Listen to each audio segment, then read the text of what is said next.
Aja.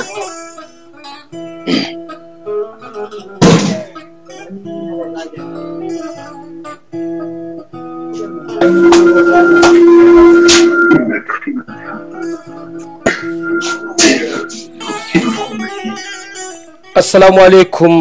bandiraɓe musidɓe tedduɓe. Assalamu alaikum Sénégal naɓe. En calmini fuutankoɓe kalɗo goni e dunde Baba Adama. En jejjitani hay goto. En calmini dendagal ɗo bandiraɓe mbawi wonde e dunde Baba Adama. En jejjitani hay goto. Wonɓe wuro, wonɓe ladde, ɗo mbawɗon wonde kala min calmini on, min juurimama on, min ñaguimama on yafuya. En ñaguima Allah subhanahu wa taala kokkuɗo en cellal ha mbawɗen kadi joɗade e oɗo ñalawma yidde yewtude bandiraɓe nanoɓe ɗemgal Pular ɗo mbawɗon wonde kala ko bellamma kadi arde ɗo yewtude ɗo addude temmen mo poɗɗen yewtude. Bandiraɓe hande noon plateau o ne waɗi riche machallah. En jiiɗo Hammadi Sy en mbattamo présenté ko suka dariɗo, keddiɗo ko maître Thiam, keddiɗo ko Yaya Dia, kanko na wari joni eɗen jogui fodɓe arde ha yeeso. Bandiraɓe ala fof no mbatten so wona mi hokka on konngol, mi hokka maître Thiam calmina bandiraɓe. Yaya Dia so tawi micro ma oɗa wawi kubbudemo ha mbawa joɗade pour yimɓe mbawa hettodirde. Maître Thiam mi salminima, calmina bandiraɓe yeɓoɓe Des TV. Bisimilla ma kadi ɗo gowɗa arde, ɗo gowɗa jaɓɓede maître Thiam. Ay, waaleykum salam Chérif, mi salmitima mi juurima. Mi salmini aussi ɓe mbaddami participer émission ɓe. Aussi mi salmini hettotoɓe yeɓoɓe DS TV. Eyi ko noon tigi tigi maître Thiam a jarama, weltanama. Hammadi Sy bisimilla ma ɗo e Des TV, calmina bandiraɓe hettotoɓe en e kuuɓal partout dans le monde. Assalamu alaikum DS TV. En calmini bandiraɓe fof, kadi en calmodiri ɓe kuccindirɗen ɓe. Maître Thiam salminama de passage. En calmini Yaya Dia, en calmini kadi les auditeurs et les auditrices hettoɓe DS TV e nder dunde Baba Adama fof, kala hen kettotoɗo en calmini ɗum, en juurima ɗum. Sarif a salmirama. A weltanama Hammadi Sy. Tigi tigi ko noon en calmini wonɓe WhatsApp, wonɓe Facebook, partout le plateforme mo joguiɗen. Eɗen ñaagui goto mabɓe fof to mbawata wadde partagé ndenden ñalawma o walla kihiɗe o, saabu ko hunde wonde fayida ko ɓiɓe fuutankoɓe wadde analyse ko keewi e ɗeɗo balɗe actualité ji goɗɗaɗi. Yaya so tawi a dañi joɗade pour mbawa salminde bandiraɓe, pour mbawen nadde débat o, pour calmina bandiraɓe, Yaya so tawi a joɗima, bisimilla ma.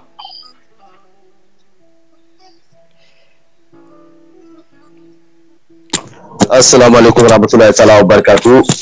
Ɓiɓe fulɓe yoɓe wiɓe e mbimami jamal hire mon, on calminama on juurama, on ñaganama kadi Allah moƴƴere. Min calmini bandiraɓe min tawiɗe ɓe foof, kadi ko weltade kadi rendude bandiraɓe wonɓe ɗo ɓe, kadi wasodirde munen miijoji. Ɗum noon min calmini fof, min juurima, ñaganama kadi Allah moƴƴere. mbiyama none jaam, kadi min ketto musidɓe ɓe. Bisimilla ma, a jarama, a weltanama. Goto en kala ma en ƴeew innitade e dow jewte. ala sen joɗede. Merci beaucoup. Bandiraɓe, holko woni premier débat premier men toɓɓere nde jiɗɗen wonɓe réseaux sociaux ji kala jiɗɗo jokkodirde men ene wawi numéro téléphone o nanayi yeeso écran wonɓe Facebook wonɓe radio ɓe ma kokke numéro o plus tard mbawaden participer eɗen jogui toɓɓe ɗiɗi premier toɓɓere o ko en jii région de Matam ɓe mbaɗi rassemblé hanki kamɓe enen mbiyata autorité ji région de Matam sabu député ji mabɓe sabu mbiyen ko fate maire uji walla mbiyen DG ji e ministére uji wolko cabbinoɗen ko heewi e mabɓe situation gonaɗo e leydi ndi ko woni o pour wadde soutenir emploi des jeunes ɗum ne kadi deuxiéme men toɓɓere ma en gaaro hen kono noon en jii hanki ɓe mbaɗi dégagé pour yidde wadde mobilisé yimɓe pour yaade dimanche o yaade to Fouta to mi hokka jungo maître Thiam par ce que eɗen gandi en goppatamo en naggatamo ko juuti maître Thiam oɗon ɓiɓɓe responsable fuutankoɓe rewɓe worɓe no ndenti hol miijo ma ngo mbawɗa addude yiyande ma an sinno ko laɓima ko an taƴanno maître Thiam. mi jarimama Chérif aussi e invitation ma ardemi hande haalde ko kalɗa ko c'est à dire responsable uji APR jeyaɓe département de Matam mbaɗi réunion hanki to Dakar to pour ƴewde wadde mobiliser population Matam pour darade pour hollude ɓe e darde mabɓe e yiddeɓe e hedde tagal président de la république e wadde hesɗitinde e darde mabɓe e laamu président de la république e daranade ɗum e wallude ɗum bon ko ɗum saabi noon min garlamɗo en bon ko adi fof région de Matam so tawi en mbi région de Matam walla département de Matam tawi en ƴeewi ɗum e no Sénégal lelori ene jeeya e département ji ɓurɗi wonde pauvre ene jeeya e département ji ɓurɗi hewde tampere ene jeeya e département ji ɓurɗi hewde basal eyyi kadi sabu sen ƴeewi hitande fof sene wiye heege ne joori arde e Sénégal département de Matam ene heewi limmede e to heege nge jogo arde ɗo eyyi to banggue infrastructure kadi sen ƴeewi département de Matam ene jeeya e département ji ɓurɗi ŋakkirede infrastructure uji koto banggue laabi koto banggue safrorde koto banggue to liggate eko way noon eko way noon bon ɗum fof noon so tawi a yii ɗum so tawi ɓiɓɓe jeeyaɓe département de Matam ganduɗa wonɓe responsable uji e nder APR kadi ɓe ganduɗa halfinaɓe e jomɗonɓe walla halfinaɓe wonde direction aji walla halfinaɓe wone agence uji so tawi ndendi noddodiri ndendi kawri e nokku foti haalde koko ganduɗa koko wallata département o no yaari yeeso koko wallata population o no ɓamtori koko wallata population o no yaltiri e caɗele kono kay wona wiide oɗe président Macky Sall balle ɓennuɗo hen ndi en jii caɗele o dañi ɗe e événement ji mbaɗi ɗi donc ɗum waɗi yiyama o dañi hen caɗele saabu no événement o yarini foof ko kanko joofa hen donc noon ɓoɗo kanko joofa hen sikki ala to Dakar ɗo ha e nder certains région ngaji en jii manifestation ngaji mbaɗi ɗi donc kono so tawi Sénégal laaɓe gumi mbaɗi manifesté kaali goƴaji men walla kaali mettu men laamu président Macky Sall wona fuurankoɓe poti wiyede yo mbaɗ mobilisé wona fuurankoɓe walla matannaɓe poti wiyede yo mbaɗe autoji mbaɗe e karuji e oɗo saaha gonaɗo covid 19 o ene ndendino ene kawroyani nokku goto ko wayno stade walla goɗɗum pour wadde soutenir président de la république mbiɗo sikki ɗum ɗon matannaɓe potani e mbaɗede ɗum ɗon kadi matannaɓe poti duwnede ɗon eyyi nde wonno kamɓe responsable uji APR ɓe aɓe poti jogade population région Matam o poti jogade ɗum respect et considération sabu président de la république Macky Sall ça fait duuɓi jeenayyi ko woni e hoore leydi he e nder duuɓi jeenayyi ɗi Matam en jii caɗele muɗum to banggue laabi en jii sa ummima Dakar a fayi Fouta ma yaa ha gara Wourossogui tawa e caɗele gote ala e lawol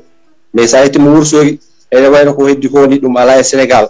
faade Dande Maayo ɗum ni ko Dande Maayo ko jeyami ko Sadel donc ko toon kadi mbawmi haalde haala majjum ta yi lawol Wourossogui faade Fouta faade Dande Maayo to leydi meeri to poussiére ɓolo an Sarif a yii won vidéo keɓɗa a yii vidéo ko woni hen ko eyyi so tawi e banggue gaga lawol ngol aussi en jii caɗele gondaɗe to banggue safara guure ɗe machallah ko guure ɓesnuɗe kadi machallah ko guure kadi ganduɗa yo yimɓe dariɓe woni toon alhamdoulillahi rabbil alamin émigré ɗi kala to goni ndendi mbaɗi maahi école aji mahi dispensaire uji mahi jeereji laamu ngu noon ene manka yiyede toon ɗiɗi bangeji ene haali noon kamɓe responsable uji jeeyaɓe département Matam ɓe daranno on diwan bel hujja muɗum no yolte ɓe daña ko wiyete hôpital par exemple Dande Maayo o ene foti dañde hôpital sa ƴeewi guure kan gila kundelen wuddure ene sadale giilen ɗon ha dooru jammel ko population ne wayli ma won hedde 50 000 habitants so tawi on nokku fof ala hôpital ganduɗa ko hunde ko caɗele mawɗe kala so wiyama jomum yo gummo o Dande Maayo to woni to paye hôpital Wourossogui te lawol ngol moƴƴani kadi hôpital Wourossogui woni anda caɗele gonɗe toon sikki ala ko caɗele mabɓe ɗe won tan way ɓeydaki ɗum fof noon ko kamɓe ardiɓe département o wonɓe autorité ji département o to banggue wonɓe APR halfinaɓe jaagoɓe walla halfinaɓe wonde responsabilité ji ko kañumen foti darade jolta hujjaji fuurankoɓe jolta hujjaji département Matam naaɓe eyyi ko wona ɗum ko to banggue jangde toon en jii eɗen jogui collège aji eɗen jogui lycée ji kono noon en ngala université suhaɓe men nana Dakar tampa suhaɓe men nana Bambey tampa suhaɓe men nana Thiès tampa suhaɓe men nana Ziguinchor tampa kamɓe aɓe poti darade kamɓene ɓe ceɓɓa ɓe ƴeewa koɓe kalfina ko e gueɗal ɓe jogui président Macky Sall kam ɓe ƴeewa hebde kamɓene beele région Matam o ene dañi université tawa suhaɓe men ene kaaɗa e nder département ɓe jangga hen ha Allah hokkuɗu men hen mecce ko liggori tawa jaltani département o no région ngaji keddi ɗi mbayɗi ene foti wawde wonde par ce que région Matam o o famɗani kadi population machallah population dariɗo kadi sa ƴeewi koɓe mbaɗata apporté e nder dans les résultats au niveau du bac famɗani donc aɓe poti wawde darade ɓe darano ɗum ƴeeweno ɗum heeɓira eyyi gaga jangde université e no formation professionnel aussi ene sohla e département he par ce que en jii caɗele emploi des jeunes hande emploi des jeunes ko kañum ni ɓuuri sabade événement ji baɗɗi balɗe ɓennotoyene ɗe le président de la république wi ma yettin kalis 350 milliards et nder 3 ans pour wadde ɗum orienté dans l'emploi des jeunes mais il faut que Matam naɓe aussi kamɓe les responsables o jeeyaɓe département Matam ɓe donc maître Thiam wona flade konngol ma est ce que mobilisation baɗɗo hanki o est ce que ko nanɗa e noppi ma yalti toon ko est ce que no nanɗa ɓe ndenta ko aɗa fanno ɗum ne a naata e nofru ma non franchement no nanndi ɗum de min ko déception mawɗo nanmi hen ko déception et aussi e metti sabu no mbirumi ni caɗele Matam naɓe jogui ɗe caɗele population fuurankoɓe jogui o kamɓe responsable soɓe dañima haɓe ndenda haɓe kaala e poti fojude kay ko holno mbatten feere ha ɗeɗo caɗele jiwa kono kay wona wiide kay ƴeewen ndendinde million ngaji mbaɗen commune aji nawen mbaɗen karuji mbaɗen mobilisé population eɗen jaɓɓo président yo ara eɗen kolla ɗum wonde eɗen jii ɗum franchement en poti diwde ɗon fuurankoɓe poti diwde ɗon on politique wona politique ɓamtowo nokku wona politique ɓamtowo diwan e sen jii enen département men o wayni henna ko gila 2012 responsable uji ko responsable uji koyemumen tan e galleji mumen voilà ko goto jiyata hen dariɓe darniɓe nokkuji men ɓeddiɓe foof sa ƴeewi hen ko majorité o ko responsable uji personnel mumen e affaire koyemumen tan waƴaka caɗele diwan o waƴaka caɗele population o te so élection yonti e gartata koye population o élection ngaji baɗɗi Sénégal gila 2012 à chaque fois APR walla alliéji muɗum ils ont eu des scores ganduɗa très élevé donc noon ene haani kamɓene ɓe dokka ngal ɗon ɓe dutta ngal ɗon teddugal fuurankoɓe mbaɗiɓe ngal ɓe dutta ɗum e population he e ƴeewa caɗele mumen ɓe ƴeewa hujjaji mumen darnade yowtude ɗum o wona wiide ene waɗa mobilisé karuji walla nawde yimɓe ene mbaɗoya rassemblé avec covid-19 wona ɗo franchement ko manque de respect et de considération à l'égard des populations du département de Matam. Ok, maître Thiam haalama waɗi fayida ne wayno a waɗi analyse ha waɗi fayida Hammady Sy holko mbawɗa ɓeydude e ko gonɗen e dow mum ko saabu mobilisation jogoɗɗo yaade dimanche Fouta o holko mbawɗa yiyande ma taw ko yiyande ma holko mbawɗa addude hen est ce que hunde fonde walla ala wonko ɓurno ɗum Chérif mi salmitimama lawol gongol mi sikku ko haalatno ko fof e ɓuuri hewde haala he maître Thiam junji hen haala yurmete yo haala nde foti haalede nde sen kaali mobilisation bon enen mbawi wiide mobilisation woni rendinde mais wona hunde hesɗude e nder men à chaque fois de caɗele daña enen goni balleteɓe ha jorten hujjaji caɗele ɗe on ko woni ɗum ɗon par ce que o saaha hande moto kaleten ɗo e oɗo mobilisation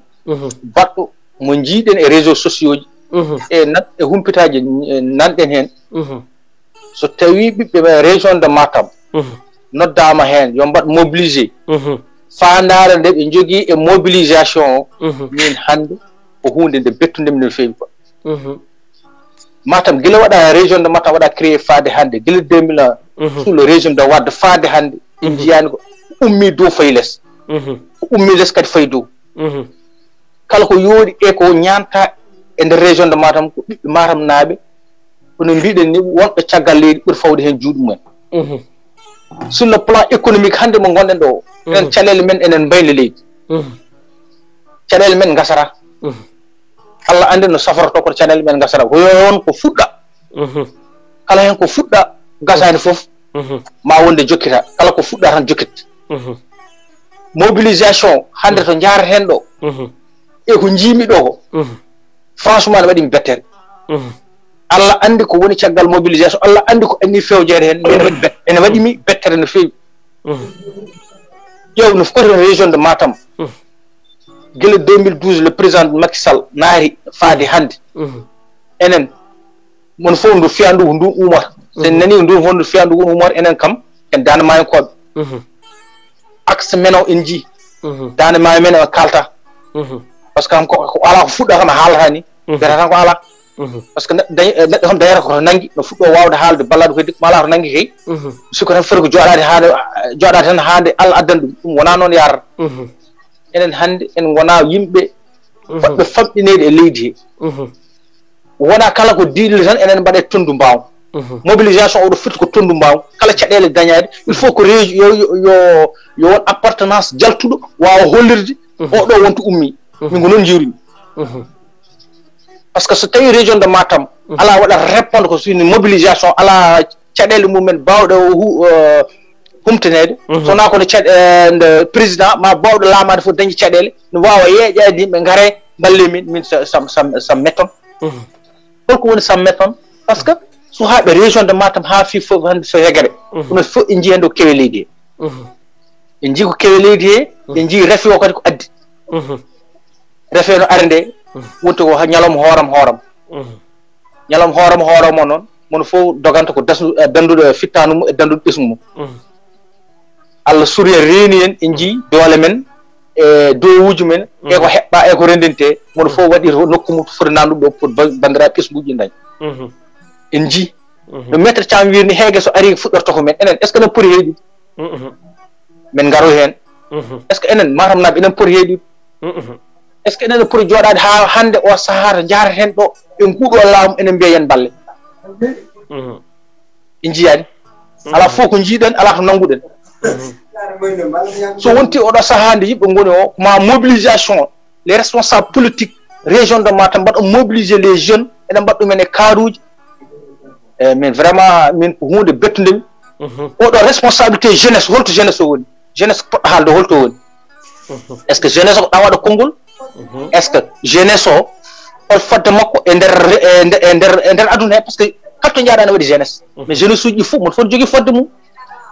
commune par commune e commune rurale no mbawi wondirde foof mais min responsabilité o mbaɗi ɗum situé ko jeune uji e min kay ɗawarama hoorema ɗawama ko joguiɗa rutto kadi cohla kam mbiya wimar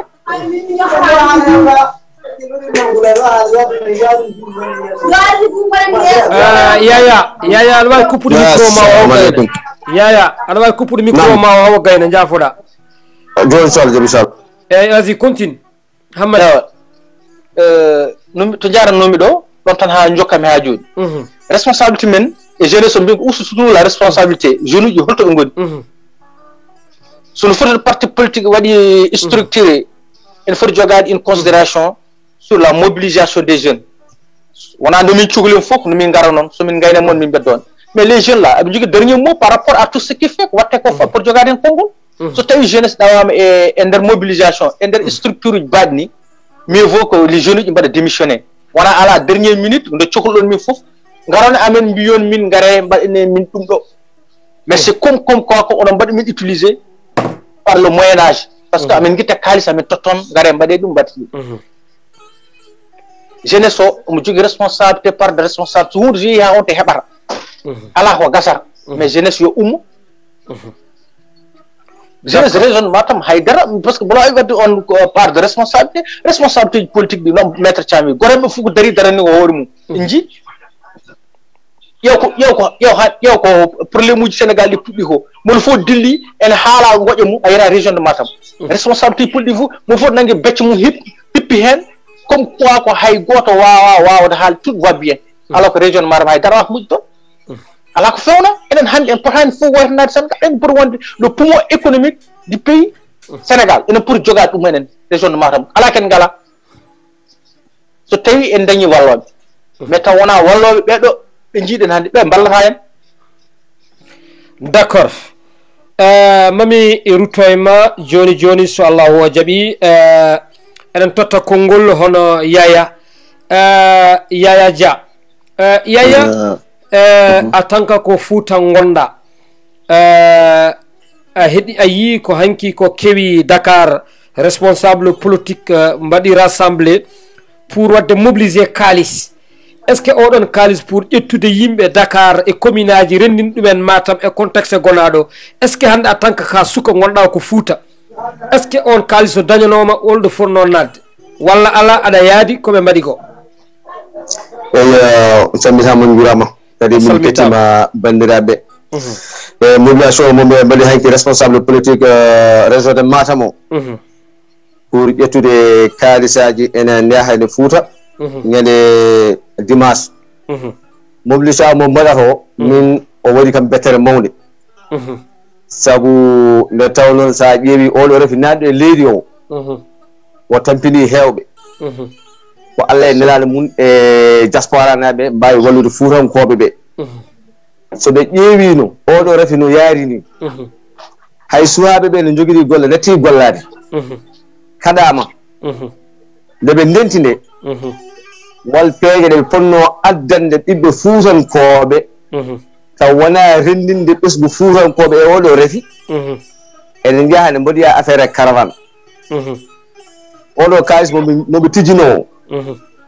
région de Matam hande ko hôpital goto mawɗo woni golande Wourossogui o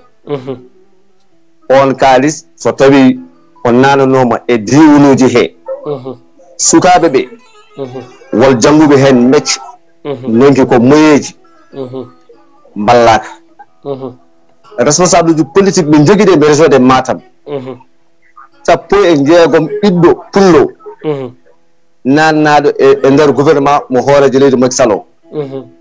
goto maɓe fof ne hokka poste paydidinɗo kono ɓe jecciraki ɓesgu fuutankoɓe hôpital uji nen ɗon école aji nen ɗon won sukaɓe ɓiɓɓe fuutankoɓe jangi ha dañi moyen munen dañi bac munen donc na ko yo dañi golle kamɓe responsable uji politique ɓe feere nde ɓe ƴetti pour arde ɓe ga ɗum woɗani fewani min mi yadani hen fuutankoɓe ene jiiɗi hoorejo leydi o ala fof teddugal mo bannani hoorejo leydi o oɗo kalis ganiɗo waɗa debboleke ne yaltini o hono ko tagui ɓesgu fuutankoɓe région de Matam mbawa jeeyede hen wide région o holko tagui ɓiɓɓe fuutankoɓe mbawa jeeyede hen toon ma en gartoy toon pour affaire 54 milliards o kalten tan ko jour d' abord premier toɓɓere nde ko wadde mobilisation poɗɗo yaade Fouta o en calmini ɗo hono mawni men Siley Gorbal kankone en keeɓi ɗo message makko o weltanama kankone maître Thiam pour wase jaggudema ko keɗiɗaɓe kaali ɗo ko foof holko mbawɗa ɓeydude hen saabu kalis o wona e l'état ko posuji mabɓe ɓe jaltini pour rendinde ha kalis o fotidani henna bon wolko Yaya haali hen est ce que dañde hande so tawino ɓe ndentino toon pour ƴewde eɗen gandi situation gonɗo pour le jeunesse o wadde ɗum accompagner l' emploi est ce que pour ƴewde yaade commune aji rendinde jogiiɓe leyɗele wadde accompagné sukaɓeɓe nanude sukaɓeɓe e centre de formation ji kasu moɓe ndeno est ce que ɗum ɓurano juste pour ƴettude karuji nawde yimɓe mbaɗa ɗum est ce que hande en diwani ɗum oɗo contexte gonaɗo hande o effectivement Chérif no mbirani ko noon mi salmini Hammady Sy e ceerno Yaya mi salmini min kam to banggue mobilisation vraiment contexte gonaɗo o déjà mi kumbaɗi mi inquiété déjà première chose par ce que covid 19 o gatani koye men o woni ha joni en jii ko mayata ñalawma foof ko en jii ko mayata toon ko donc wiide kadi e waɗata mobilisé yimɓe ene rendina ɗumen ene kawra e nokku franchement ko c'est pas très responsable ko heddi ko so tawi haɓe jiiɗi wallude président de la république yoɓe mballu population Matam nde wonno so élection yonti ko population watata donc ko population jogui des cartes électeurs ko ɓen ɓe poti wallude so ɓe mballi ɓen tan e wayno ɓe mballi président de la république eyyi kono noon so tawi ɓe ballani population o ɓe mbi ko hande mbaɗa politicien wadde mobilisation ngaji ganduɗa ngala hoore ngala laasi franchement ɗum ko manque de respect population he bon to banggue caɗele gonaɗe ɗum kam ne wayno yimɓe fof enen fof eɗen gandi caɗele département Matam heddi ko so tawi eɓe jiiɗi wallude les jeunes en particulier wallude ɓe ɗo ɓe dañiri liggeyaji enen gandirɗen ko ndema en remoɓe eɗen jogui leydi eɗen jogui ndiyam eɗen jogui nangue eɗen jogui remoɓe manquirɗen ko hokkede moyen ko liggoriɗen ɗa nani moyen ko ɗo ko jogade des station de pompage sa ƴeewi ɗo ko machine ngaji tugosi woni toon so fuɗɗima seeɗa so campagne fuɗɗima seeɗa machine paana liggey bona guese maaro bona a faami so waɗama des station de pompage ganduɗa dans certaines localités ma wawa wallude yimɓe ɓe ndema tawde tawa ko surface uji jaaƴi tawa ne mbawa dañde hen ko guurdi hen ko cuurori hen ɗum ko gueɗal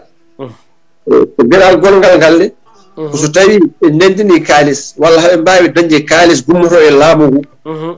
ɓe ƴeew sukaɓe joguiɓe des projet ɓe mbaɗa ɗumen encadré pour waɗa ɗumen financé projet ji men no mbaɗire réalisé par ce que hande aduna o kala to jaaɗa hande ko auto entrepreneuriat c'est à dire goto foof ƴeewa wadde créé entreprise muɗum wadde créé entreprise noon firtani tan wadde ko hunde ko mawni hay tan mbaɗa tabel ma aɗa yeeya aɗa dañede hunde ɗum ko entreprise walla mo guddita four ma aɗa fiyi hen mburu aɗa yeeya ɗum ko entreprise goɗɗum donc so tawi haɓe jiiɗi wallude yimɓe ɓe ko yoɓe mbaɗa encadré les jeunes ɓe mbaɗa descendre sur le terrain ɓe mbaɗa rencontré les jeunes ɓe goppa la politique politicienne yaade hokkude financement ji pour des partisans walla hokkude financement ji yimɓe ganduɗa ko des familles ɗum ça n'apporte rien de bon il faut ko ɓe garta ɓe mbaɗa ressaisir koye mabɓe ɓe ganda président de la république hande to woni ɗo ene sohli wallede no gayniri mandat muɗum ha woppa kam quelque chose de très positif e nder département de Matam e nder région de Matam to ganduɗa ko toon ummi maître Thiam mi weltanimama no feewi sikki ala haalama waɗi fayida donc saɗa yiiɗi waynodirde e bandiraɓeɓe par ce que janggo wolko joguiɗa aɗa jogui haaju kewɗo pour hojomaji ɗi puɗɗima woɗɗude pour min mbawa nadde deuxiéme toɓɓere nde kala wonɓe ligne yiɗɓe nadde hen bisimilla mumen pour gadda hen participation mumen joguiɗen tan ko 1 heure eyyi maître Thiam min payi koye affaire 54 milliards o mboɗa andi ka jagguɗo holko mbaynortoɗa bandiraɓeɓe so tawi aɗa yiiɗi jubbude hen pour min gaccuma jaaha eyyi bon malheureusement no mbirunmami ni mi mbawata ɓoydude e wonno wol haajuji goɗɗi jogaɗi kadi tawone faadi seeɗa ne woodi kadi ha ñalawma tan so Allah jaaɓi inchallah kono noon sikki ala ko enen ndendi saabu kadi wonɓe ɗo henne ɓe Hammady Sy e ceerno Yaya sikki ala goto hen foof kadi ma haalen ko fodde muɗum eɗen naagui tan vraiment population wadde lancé appel aux populations et aux jeunes en particulier de la région de Matam gudditire gueɗe moon guddite haqqillaji moon gaɓano yonti to funti foti gasde ha laaɓa funtede e politique foti gasde ha laaɓa neɗɗo ko bonɗum e politique ɗum ala politique ɗum waɗi ko nafooma e jiyowoma e tunɗoma bande mo yiyanima mo tinanima nafanima weddu ɗum ɗa ƴeewa gaddo goɗɗo jambour nafooma tinɗoma ballowomo o ɗum woni politique oto jaɓe pultede oto jaɓe waɗede utilisé ɗum famɗani haqqillaji oɗon gandi ko jahata oɗon gandi ko mbatton yonti les jeunesse région de Matam ummoto daro haɗo hujjaji muɗum woyto hujjaji muɗum ngam heɓa gueɗal muɗum e leydi he noon mi salmini dendagal yewoɓe DSTV kala e heɗotoɓe foof ede ɓeɓe jaagui yafoy so tawi haala waɗen ko fewani mi salmini mi juuri moon kene walle dow jaam maître Thiam tigi tigi Allah jarama a jarama weltanama yo Allah hokku en walde jaam saabu janggo aɗa jogui haaju tiɗɗo seeɗa a jarama min gaccuma bandiraɓe yeɓoɓe DSTV wonɓe Facebook so tawi kala mon joguiɗo participation mum en gandi en keeɓiɗo heure o fuɗɗima woɗɗude seeɗa saabu en keddora hen ko hedde 24 minutes en ko way noon Hamad Sy Sherif eɗen gandi so tawi eɗen jiiɗi yewtude ɗo seeɗa ko fate président Macky Sall en jii déclaration mo wanno en ji en fof en jii caɗele sukaɓe hakkude makko e Sonko donc noon wiyama ko hewɓe sukaɓe jalti ene kaɓane sibabude wonko manki e Fouta enen fof en jii ko waɗi ko Sénégal dilli hen o ƴetti kankone o darima pour yidde wallude sukaɓe en jii o waɗi dégagé ma won valeur 54 milliards e dow banque africain pour wadde soutenir kono noon en jii oɗo 54 milliards ɗo kalten région de Matam Ndar Podor Tamba ɓen ngala hen eɗen gandi région de Fleuve o enen ɓuuri jogade ndiyam yimɓe noon laawima hen pourquoi Matam heɓani holli yandema e ɗum ɗon sabu ken nokkani ɗo poɗɗen nokkude ɗo walla ala en muñoto tan kadi ha no wiye ɓinguel morowo hol miijoma hen assalamu aleykum Sherif mi rutto gongol par ce que ɗo kewɗon wiide kala sahaaji ɓinguel morowo morata hoñi yulde ɗo para ko ha julde ɓenno moora par ce que yimmiraɗo ko jaggude min wona toon garami koye crise o ɓennuɗo o ha tagui haalis o waɗa débloqué ko ari hen caggal nde ko waɗi enen ñaagui nde Allah waɗanten jaam e nden amin kadi yaaɓe foof kadi en duwani mama ɗum hen yaraɓe kadi en duwanima ɗum hen yallah ñifan yimɓe oɗo firina to Allah wattan yimɓe ko wayni amin amin amin ko wonno ko waɗi mawɗo leydi o yaawi huccande ɗum law wonno bone ficcere laasi ko wiyatano ko tan ko haalpuɗoɓe kewi wiide ko keccol ne suma jorgol no anda ko jorgol suma keccol ɗum ɗon enen ndeni ɗum président de la république o waɗi lecture makko e ko waɗi ko kadi o faami wonno nde o laami nde ɗum ne jeeya ko e programme uji makko enen mbawi wiide halfinaɓe o toon banggue ɓe ene watta ko ɓen mo woni mbaɗa rôle mumen ma taw kanko woni waɗama rôle makko kono waɗi reconnaître kam hankkadine yonti wonko manquerimo deke o andi jeunesse o waɗi lecture o andi jeunesse o ne jogui caɗele malgré ministére uji mbaɗama créé malgré agence uji mbaɗama créé mais ha joni ɗum gasani mais min wono hen ko ɗuminimi seeɗa est ce que orientation kalis o foti yaade ɗo woni ko yahani ma ko fodɓe tottede kalis ɓe gonɓe jiyaka min ça me pose des doutes par ce que kalis awa tottu ɗum kalis awa tottu ɗum ala formation mi arta e ma tan mboɗo jogui kalis mboɗo finance tan mboɗo totta jeune tan jeune il faut jeune baɗɗo outillé jeune baɗɗo formé so heeɓi kalis en andata waɗata kalis kadi a totta hen wona mi yettima tan mboɗo jogui projet nda kalis nden projet waɗi ko des études jogui to rewata ha keɓa kalis o ha nanna kalis o ha mbaɗaɗa financé ha mbawa dañde hen ko dañata hen ko je donne une expérience min mi woni no président du conseil du mouvement de jeunesse des jeunes de la commune de Guidjolon mi waɗi ɗum dirigé mais pendant dumuno tan daɓɓu quoi so mi wi dumuno daɓɓa tan ene waɗi duuɓi kam kono mi waɗi participé séance uji kewɗi formation de la des jeunes waɗi participé financement des jeunes kewɗi par rapport au CEDEPS de Matam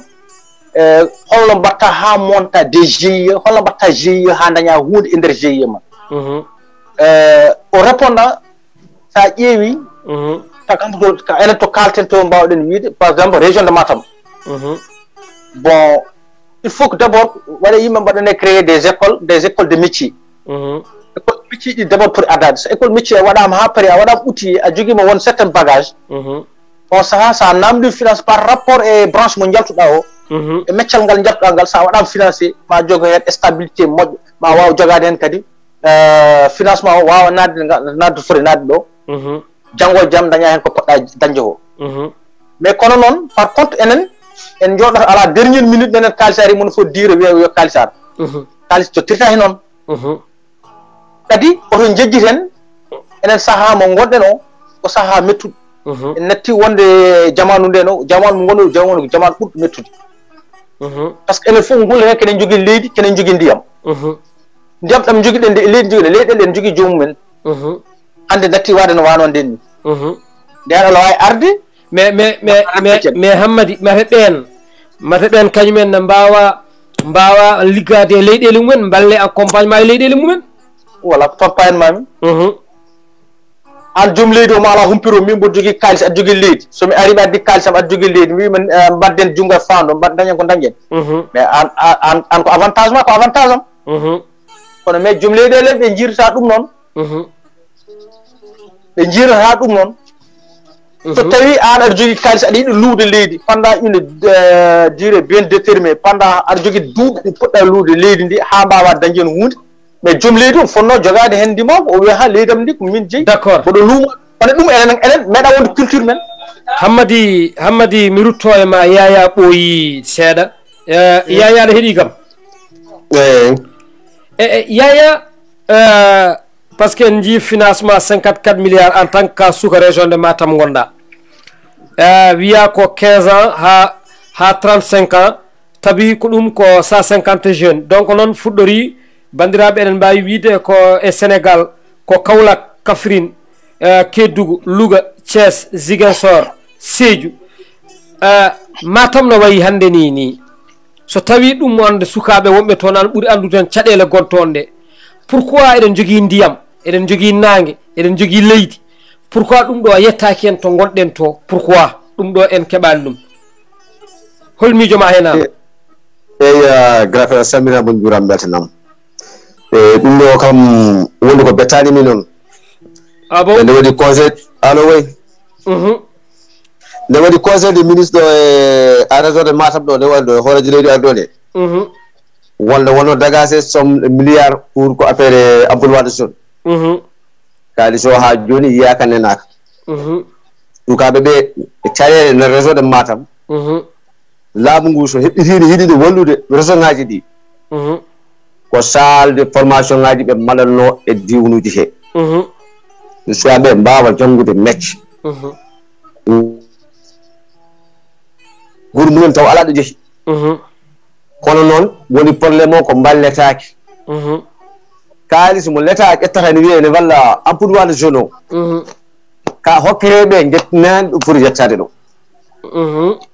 kalis o so yettinomo ɗo foti yettade ɗo tan sukaɓe tampata holko tagma wiide kalis o yettaki ɗo foti yettade ɗo par ce que hande réseau de Matam sa ƴeewi hande ɓesgu ngu woni hen ko soudruji métallique woni hen ko plombeji woni hen ko menuisier de bois woni hen ko commerçant woni hen ko ganduɗa ko liggoro ko affaire mécanicien sa ƴeewi heddi ko janngude ha école ha woɗɗi ronki dañe mo e woppi wattu janngude meccal kono noon so tawino noon ardiɓe ɓe wonɓe e l'État ɓe soɓe miijima réseau de Matam no wayi jogade population ni ene wayi jogade haranteɓe ni e bojji mumen no goyto jamma ñalawma ɗi soɓe nenino budget hoore leydi ne waɗa dagase kalis poɗɗo ni henne foti ko darde mabɓe kamɓe responsable uji politique ɓe ko daranade ɓesguji waɗe centre formation ngaji suwaɓe mbawa liggade nder majjum kono hannde sa ƴiwi réseau de Matam hannde salle de formation gonɗo ɗo sa ari go a wi ka ɗiɗi ɗum ala hannde ko neɗɗo tan gummiɗo wuro ngo. donc wiidema accompagnement les jeunesse wonɓe toon ɓe pour centre uji ɗi ene manki woni ko ala to Matam to ala wondi ko ala sa yimi wima ala min ko wono komi polombier kono jangguinde mo jeeya ko dane maayo wono ko Dakar ari ɗo e nder réseau de Matam e nder Sédhiou Garba ko ɗo janggude ha kemmi diplôme am jaami Dakar mboɗo jogui équipe goɗɗo kono salle de formation ala ɗo e nder réseau de Matam mo ganduɗa ko faare métier suwaɓe pour libérer. est ce que an a tant que ka plombier ha keɓɗa diplôme ma oɗo 54 milliards so aranno hen est ce que aɗa jogui dossier ji pour wadde candidature pour wadde accompagnement projet mo joguiɗa eyyi par ce que ɗo ɗo wonmi ɗo mboɗo jogui 35 emploi janggowo mo jangguinami 35 emploi mo jangguinta 35 emploi mo jangguinami koye région de Matam walla ko holton koye région de Matam commune o ko Sédhiou Garba an ka Sédhiou Garbanajo min komi Sédhiou Garbanajo donc ɗum ko employé ji ɗi ligginta walla ko stage ji tan ko ɓe liggi ɓe jangguinami meccal ɓe jangguinta ngal ɗon meccal ɓe jangguinami plombier 54 personnes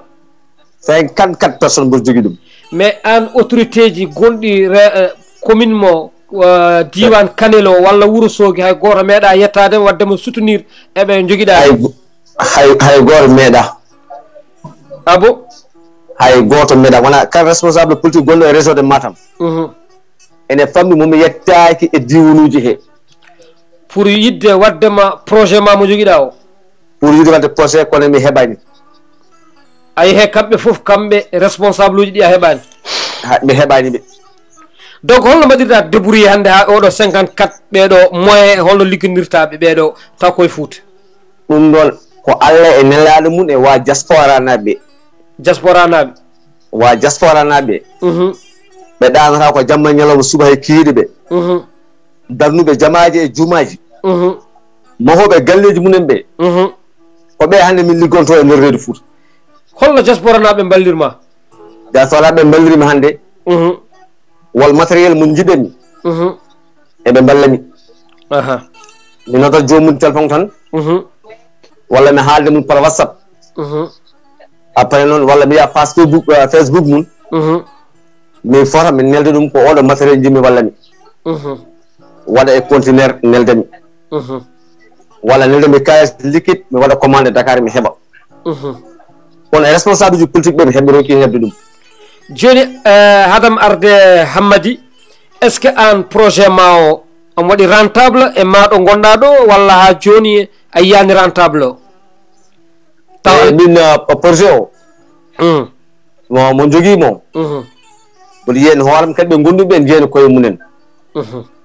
saabu kalno min liggori kalis o waɗata ko pecce ɗiɗi en feccede ko pour matériel en cas so boniri min daña wadde réparé feccere heddinde bani adama kam anda ko heftoro ɗum kala ko wawi dañde hen caɗele kadi ko hen waɗete ko noon min guurta kono ala goɗɗo kay ballo min so wona komin piri suba min dawa ko min daña min ndendina joni wonko kalɗaɗo seeɗa ene jaari yuritade seeɗa a wi aɗa jogui honde fodde 54 personnes ene ligguinma koye commune mo Sédhiou Garba kadi ko Sédhiou Garba gonɗa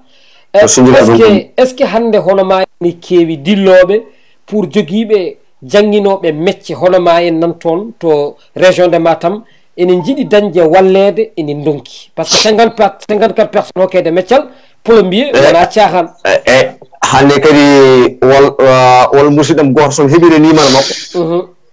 mon mbawa jokkodirde on ko soudeur métallique mbaɗa wiidemo kanko ɓuurimi hewde emploi mi haalani kay mun joom menuisier ji bois ji ɗi walla maçonnerie wonɓe gaɓe ko équipe aji han kadi ardiɓe jiiɗi wallude suwaɓe ɓe mbatti wadde par équipe aji kono noon hande ɗo e nder reedu Fouta e nder région de Matam de commune o hande kal golle hen maçon walla soudeur métallique walla menuisier bois walla tailleur walla mécanicien kalɓe wawi deñi ɗo renel o waɗa équipe par ce que mboɗo nana saaha fof woni yoɓe maaro suka men ɓe jiiɗa nadde métier jogaki métier est ce que hande en tant que ko Fouta gonɗa an aɗa jogui métial aɗa jogui 54 personnes aɗa jangguini ɗumen métier a wi wol joguiɓe soudeur métallique wol wonɓe toon maison ngaji est ce que hande sukaɓe wonɓe région de Matam ɓe aɓe jiiɗi maccal soɓe dañatno 54 milliards biyaɗo o soɓe dañatno hen est ce que onon jangguinoɓe ma waɗon avancé so tawino hande min keɓiri ɗum mboɗa wiidem hande nder région de Matam ɗanniyankoɓe ma koytu nde taw noon suwaɓe hande ɗo neɗɗo ne yalta galle mum gueɗe 6 heures du matin walla 7 heures natat ɗo ko 21 heures walla 22 heures ɗo taw ko golle waɗi ɗum wonnoon ko kiram so tawi wiyama tan hunde fof ummo caggal leydi golle ga o ko kañum yawto hoore mum ustata hoore mum neɗɗo ma woodi ko yiɗi kono ɗon sa wonti a darima so jomum yiɗi jangude meccal ma jangguine meccal so tawi kadi jomum kadi ala meccal kadi yi tan ko liggade e doole mum ene wawi dañde woni probléme ga henne ko moyeji woni ko ngala pour jomum ene balle mais par ce que moyeji ɗi eɗen jogui toon maire uji wiyama centre formation ji nan toon mata hay goto onon jangguinoɓe sukaɓeɓe on ngala dañde wadde dossier walla banque ji walla waɗon soutenir walla dañon marché ji pour mbawon wallude sukaɓeɓe par ce que hande mbiɗon alhamdulillah tayoragal muniséyagal maçonagal hande sukaɓeɓe ko dariɓe région Matam yiɗɓe liggade donc noon holto mbawɗon onon ardiɓe ɓeɗo yimɓe holto mbawɗon woytade pour fawde dossier ji mon ɗo mbaɗon soutenir sukaɓeɓe dossier ji ɗi sa nani dossier ji ma ɓe mbatta ɗum ko hoore ngaf law aɗa jogui hen raison min ko mami déposé ko ko Allah tan nelaɗo mum gandi par ce que mi wiita walla mi haala komi waɗani neɗɗo sene haala han haala hakkude mum tan e Allah o nde taw noon mi jogui dossier am so wonano jamma mami fot ɗum holluma certificat mum joguimo kono ha saha haɗano goto min jokkodiri on banggue tigi tigi Yaya Dia kalɗo rewete mbaɗa demande aɗa to mi battiriji min mbat min hay jeyaji rewɓe ɓe mi naari pour yidde heɓɓe hay jeyaji ɗi rewɓe min mbatata ɗi mi naari e majji ko pour wawa dañde moyen walluɓe gonduɓe bandiraɓe musidɓe tedduɓe DSTV on beltanama Yaya Dia woni ko commune mo Ogo saabu ne jogui 54 suka waɗoɓe mo jangguini ɗumen métier plombier donc noon mo yiiɗi moyen wallude ɓeɗo sukaɓe mo ande sukaɓeɓe hande ko liggotoɓe donc so dañi moyen ballete Hammady so tawino oɗo mobilisé kalis baɗaɗo pour yaade Fouta so tawi oɗo kalis dañanoma yiyama ɓeɗo sukaɓe saabu hande neɗɗo joɗade Fouta ene jogui 54 cukalel yiɗɓe dañde métier plombier ɓe ko menuisier ɓe koye maçonagal donc est ce que hande ɓeɗo jarani ruttanade pour wallude wona wiide waɗa mobilisé yimɓe hol miijoma hen an Hammady Sarif mobilisation ko kala ko ittude yimɓe Dakaru naw ɗumen Fouta bon ha joni en ganda est ce que ko les responsable politique wonɓe APR e nder APR mbaɗi jaltini kalis e posuji mumen jaltini puis ene mawa yimɓe waɗa mobilisé ou bien ko c'est en tant que financement du parti waɗi dégagé ou c'est le président de la République o dégagé halis o no kalis o ko ɗum ɗon kadi ko yoga hen qimima ɗon e rendo he wol qimiɓe hen jawɗele ene mbaɗa hen donc noon ko pour l'instant en mbiyata l'état o yaltini kono kam en jii yoga hen mbaɗi dégagé kalis pour wadde soutenir koɓe jiiɗi wadde ko est ce que ɓeɗo jinmi ko nannama men ɓeɗo sukaɓe oɗo jooɗiɗo ɗo Yaya ene jogui 54 ala fof ɗo rewani dossier ji mum pour yidde wallede omo jogui goɗɗo ko menuisier métallique nana jogui sukaɓe hewɓe hande sukaɓe Foutankoɓe ene jiiɗi waɗede balle pour mbawa liggade ɗum ɗo so dañama est ce que hande ɗum ɗo fota ummanede wona ɗum ɓuuri dañde ruttade ɓeɗo wallu ɗumen ɓuuri yaade waɗoyde manda holɗum wadde rassemblement bon rassemblement mobilisation ko wadde soutenir wadde hollidde hoore mum minen hamin ɗo min amin nguuri min maayani min ko noon pamir mobilisation par ce que hannde to jaraten ɗo wonko jojji yimɓe ha heewi wona wiide mbaɗa mobilisé ene mbaɗa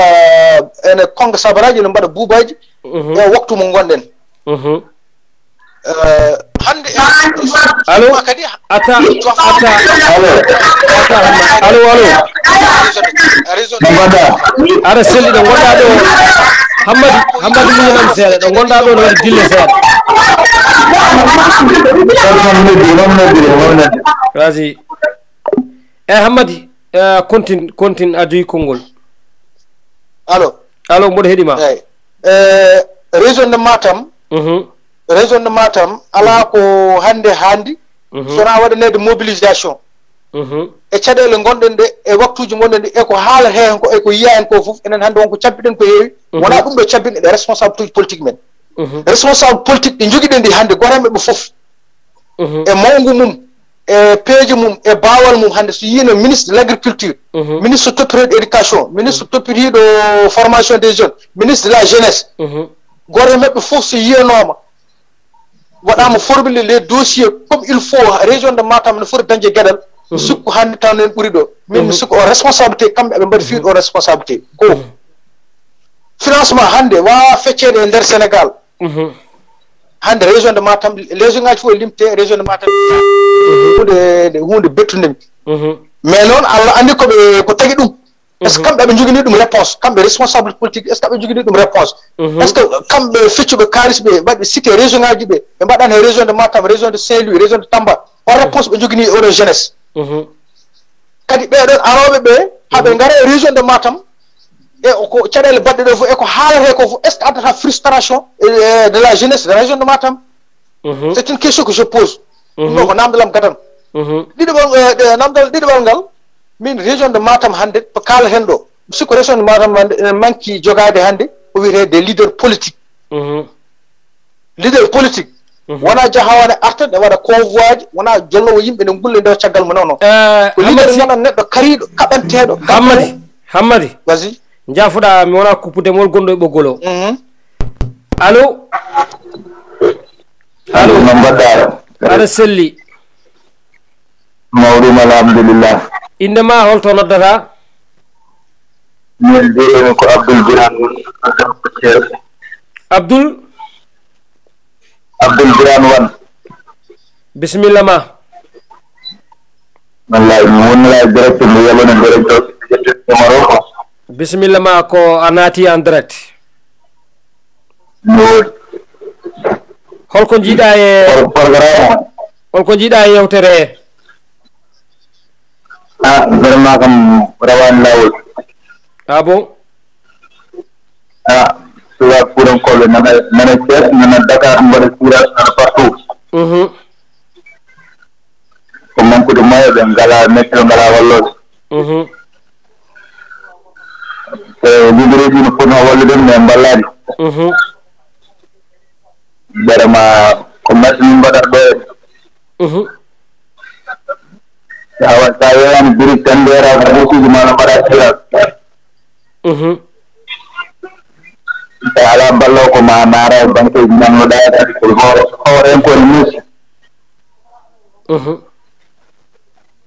ballol moom vraiment fonno ko arande suwa kurankoɓe presque ɓuuri o yaltude porté ala heewi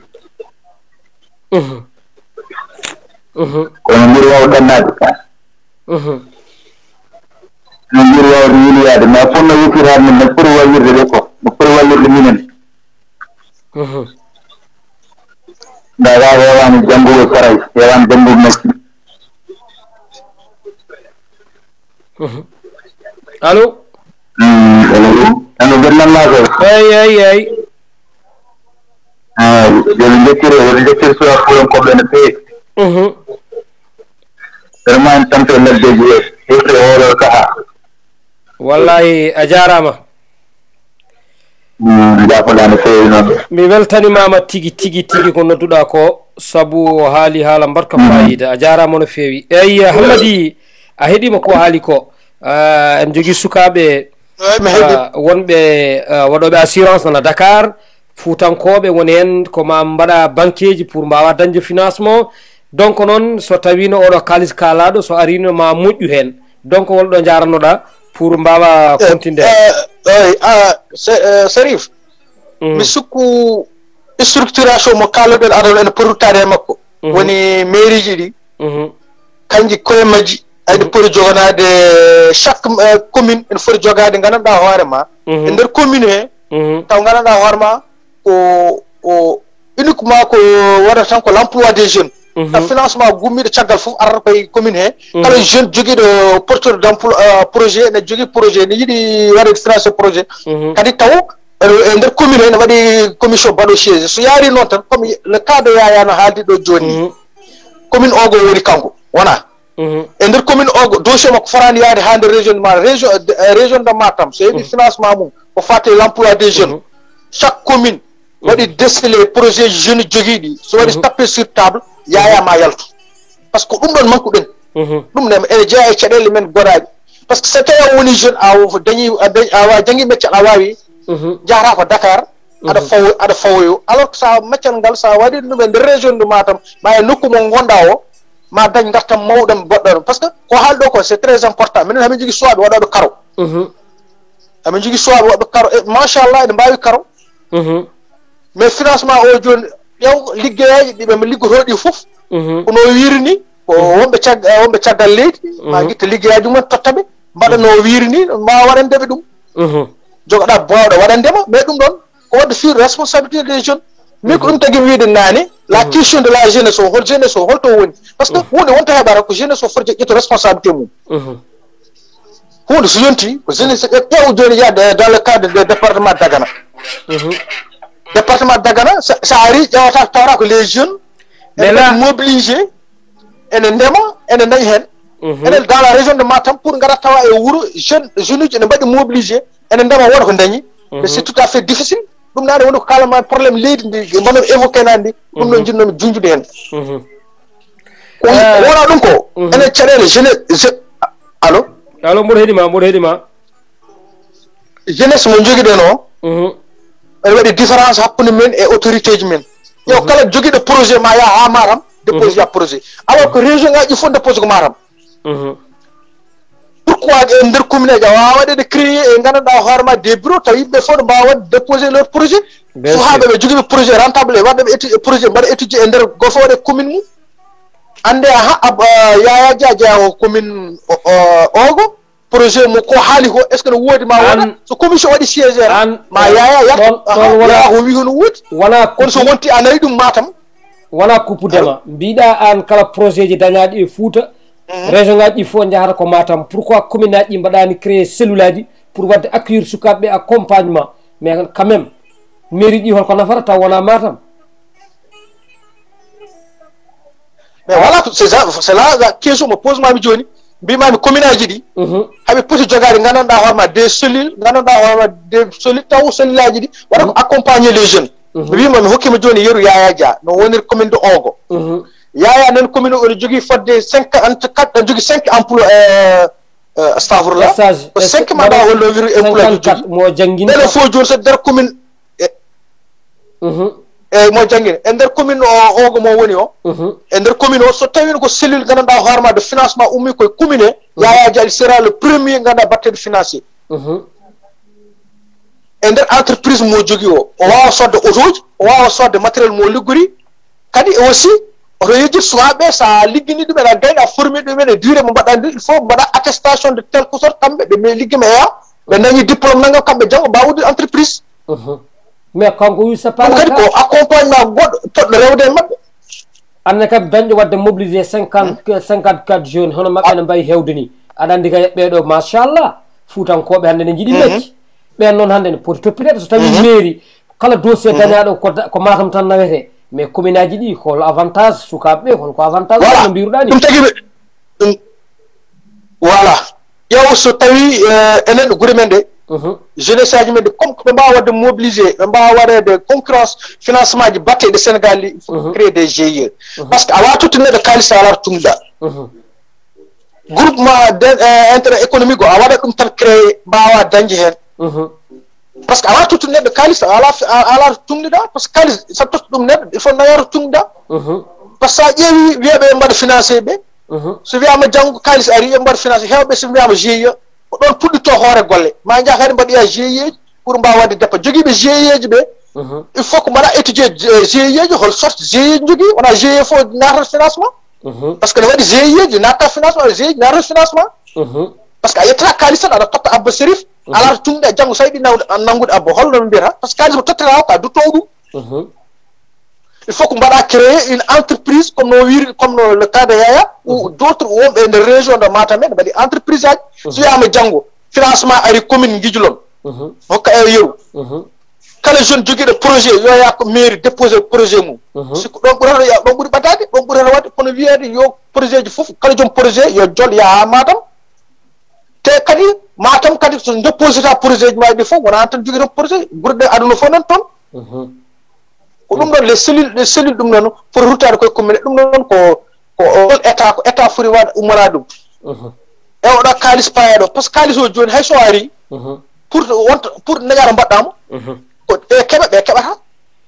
ɗum tan wontata janggude ɓe keɓata ɓe keɓata tigi a weltanama hojomaji men ɗi kuuɓi mboɗo yinno jeen ko ɓuuri ɗum en jettima moƴƴi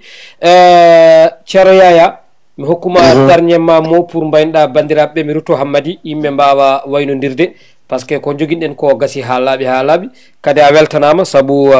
an koma ko kama o ko spécial pour waddude ma émission inchallah ma en dutto hen pour mbawa rendinandemi toon sukaɓe joguiɓe mecce e diwan mono pour mbawen wadde émission diaspora naɓe Sénégal naɓe mbawa andude situation gontono mi hokkuma pour mbaynoɗa bandiraɓe mi weltanimama no fewi. eyi mi salmitimama juurima mi weltanimama kadi caggal nde min ketti kadi jokkodirde e bandiraɓe mi ruto seeɗa tan aɗa andi mairie ɗi mbadira ko pour wallude population ko ɗum mairie ɗi mbadira kono mairie ɗi ballani population ɓe hunde kanko mbata déposé ko Matam jaaha tawa toon temedere dossier walla temedde ɗiɗi dossier awaɗa va vie aɗa yaaɗa arta mairie ɗi ko mairie ɗi mbawi wallude min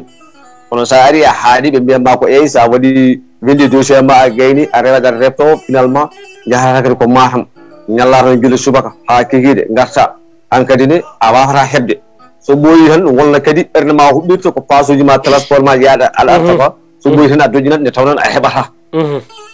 o mairie ji ponno wallude population par ce que ko mairie ji joniɗo l'état o kala ko ari faye diwluje koye junngo maire rewnete kono ɗo ko jiimi ko ala maire baɗɗo créer emploi ala maire joguiɗo baɗɗo tan créer emploi walla mahi hunde wi ko espace de zone pour affaire to jangate mecce oɓe ngara tan otoji mabɓe ɓe jara ndiyam mabɓe ɓuuran soɓe gayni ɓe dutti mbi président wi yo waɗum ɗo yo waɗum ɗo taw wonde ko ala sens sa yi foof kadi réseau sa yi ko heewi kadi ɓesgu fuutankoɓe tardi hebde ɗoɓe goyto mette mabɓe ɗo ene reɓɓiɗi ɓe kala tan ko responsable politique ɓe ɓe keeɓino audience Dakar on audience ala gartam koɓe kalno ko ton ko ala ko waɗa hen oɗo kalis kadi o ardini henne nde tawno ɓiɓɓe fuurankoɓe mbatta manifesté darta ko e réseau sociaux walla e téléji ene kaala ko ɗum tagi laamu ngu hulani ɓe laamu ngu wawata hulde ɓe nde tawno ɓe goyta ko mette mabɓe mette mabɓe goyta ko ɗum ɓe poti andinde ko population surtout ma minen jeunesse o minen poti rendude waɗa haɓɓere wootere min daro min kaala kujaji amen mbawa yoltede wona nde laamu sohli hebde lefol laamu fof yomin daro min ndere e mabɓe taw minen haajuji amen hujjaji amen ɗo kumtataki minen min kumtata ko hujjaji mabɓe kono minen min donki yoɓe kumtu hujjaji amen ɗi sabu somin wonde mabɓe min dolniɓe min kokkiɓe doole soɓe mbaɗama e poste oji ɓe majjani ɓiɓɓe fuurankoɓe ko remoɓe ɓe majjani ɓiɓɓe fuurankoɓe ko awoɓe ɓe majjani ɓiɓɓe fuurankoɓe ko janggoɓe mecce kono emploi soɓe jaggi ɗumen ɓe nani ɗumen toɓe goni to ma wod ko ussi ɓe ndenta ɓe mbaɗa créede emploie zone wona ittude kaaliɗo no hokka neɗɗo hokka minda ma pour yo ñaam walla nawa galle mumen wona ɗum min paade maɓɓe min paade maɓɓe koɓe keeɓi leydi ndi ho yo mbaɗ feere ɓe jeccito min ragade fuuran ko fof ɓuuri waɗde manifeste kono wona kaɓe heeɗo wona jennowo kono so gonga ari hemɓe kaalat yoɓe tinno ɓe jecciro ɓiɓɓe fuurankoɓe mi wima nane e yewtere men nde fuɗɗoto ko 16 ɓi pullo bio mbimi e mbimami e nder réseau de Matam wone e gouvernement Macky Sall ƴeewe hen holto tawi programme université waɗa ɗo ƴeewe tan so tawi holɗo programme emploi jeune waɗa ɗo ƴeewe tan leyɗele biyeteɗe so tawi waɗinoma programme hay lampaji dere gaddaɗi wol gurɗe keɓani wol ɗawaɗe min dewirani mabɓe wullude foɓɓude min dewiri e mabɓe ko yoltude hujjaji amen no feewi emin jogui gueɗel e leydi he nomin darni min balliɓe haaɓe keeɓi poste uji min jiiya hen yoɓe tinno ɓe jeccito min neɗɗo o noon so woppi banndum fayi goɗɗo wona ande banndum ko banndum waɗani ko foti wadde ko so neɗɗo yimɓe fof noon jamanu fof doginima yoɓe ƴeew guila ɓe bonnani teddungal hooreje leydi o e fuutankoɓe kamɓe ko poti darade ɓe ballita hooreje leydi o no woodi wotoɓe mbi Fouta feewi fewni Fouta ko diaspora naɓe eyi yaya mi weltanimama message ma ko baɗɗo fayida o yettima no feewi kadi mi weltanimama accude haaju ma e kiiɗo nguleyki e nde tampere ceerno Hammat Sy hol dernièrement message mbaynortoɗa bandiraɓe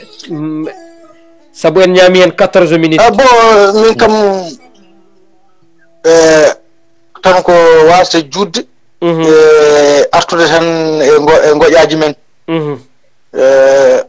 enen poti wallede saaha mum heedi wona heñaare ko saaha mum heedi hande ko hande men en ganda ko janggo addata so nani hande ko hande men Macky Sall ko président de la république Sénégal jeeɗen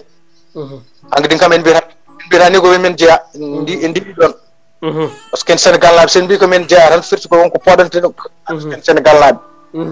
enen ken Sénégal naaɓe Sénégal waɗirete fof enen poti waɗirnede en jeeɗen région de Matam il est temps hanke daña ko foti dañde e gouvernement Macky Sall so wonko fuɗɗa wonko heddi ari ko noon famɗi mais surtout jeunesse o yo yeccir yeeƴe gila nde yonti waɗante e Sénégal ko fof ala ɓurɗo jeunesse o emen o handude hen ɗawde oto wonane hen feccoɓe ɓe ko enen peccara hokkoɓe ɓe ko enen kokkata to feccete noon saɗa tawa sikku noon a fatani ɗawden ba hoorema ɗawa banden no woodi alprouvéme ko jogino konngol fecce laabi mi jogino jimol goro ɗum ala hawri hen ɗum noon ko remen yaran wona ɗon ɗum ngol wenciri